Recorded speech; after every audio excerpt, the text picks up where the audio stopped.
இந்த சின்ன சைஸ் பூஜை கூட போடுறதுக்கு ஒரு ஒயர் 5 அடியில் பிங்க் கலரில் மொத்தம் 16 ஒயர் எடுத்து இந்த கூடையை நான் போட்டிருக்கிறேன். அதாவது அடியோட நீளம் 16 பூ, அகலம் 8 பூ வச்சுருக்கிறேன். அடி நார்மல் நாட் போட்டு குச்சி சொருகிட்டு 4 பூவுக்கு சேர்த்து க்ரீன் கலரில் ஒரு ஒயர் ஜாயின் பண்ணிவிட்டு அதுக்கப்புறமா கிராஸ் கட்டில் இந்த கூடையை நான் போட்டு முடிச்சிருக்கிறேன். 5 அடி எடுத்துக்கோங்க, அப்போ தான் கூடையோட ஹைட் வந்து கரெக்டாக இருக்கும். நான் வி ஷேப்பில் வரணுன்றதுக்காக இந்த பிங்க் கலர் ஒயரெல்லாம் லாஸ்ட்டில் போடாமல் விட்டுருக்கேன். கூடையை சொருகி முடிச்சுட்டு எப்படி வந்திருக்குதுன்னு சொல்லிட்டு பார்க்கலாம்.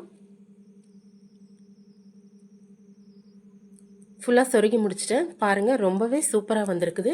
இதை கோயிலுக்கு தேங்காய் பழம்லாம் வச்சு எடுத்துகிட்டு போகிறதுக்கு ரொம்பவே கரெக்டாக இருக்கும். இந்த கூடை போடுறதுக்கு மொத்தம் எனக்கு ஒரு ரோல் பிடிச்சது. அதாவது 200 கிராம் ஒயர் எனக்கு தேவைப்பட்டது. கைப்பிடியும் போட்டு முடிச்சிட்டேன். பார்க்குறதுக்கே ரொம்ப அழகாக இருக்குது.